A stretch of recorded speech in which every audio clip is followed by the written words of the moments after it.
Installing Superflow with Vue is super easy. In this video, I'll be showing you how you can install Superflow on a Vue.js app. To start, go to the onboarding flow and click on Install Code Snippet yourself. Then, since we're setting up a Vue.js app, click on npm.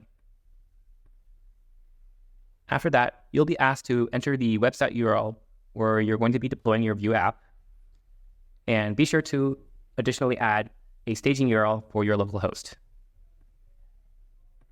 Next, we're given a couple of instructions to follow. I'm going to open up my VS Code where I have a fresh Vue.js app project loaded up.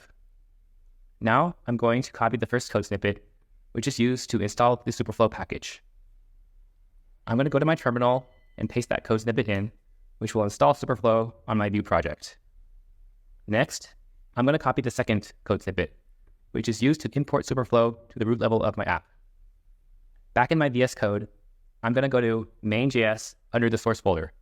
This is the roots of my Vue.js app, so I'm going to paste this code snippet right under all of the other imports.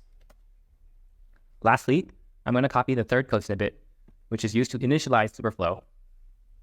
Back in my VS Code in main.js, I'm going to paste this right under the create app method. And that's all I need to do to set up my Vue.js app. If I save and then type npm run dev, and then I can go to localhost 5173, I can see that I have my Vue.js app ready with the Superflow toolbar in the corner. Make sure you have review equals true in the URL, otherwise the toolbar will not show up. So now that I have Superflow installed on my Vue app, what can I do with it? Well, you can comment on any element on the page,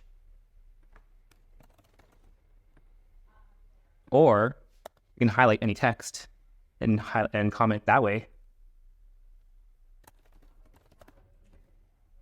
Or you can even draw a box and comment on that box. And that is how you install Superflow with Vue.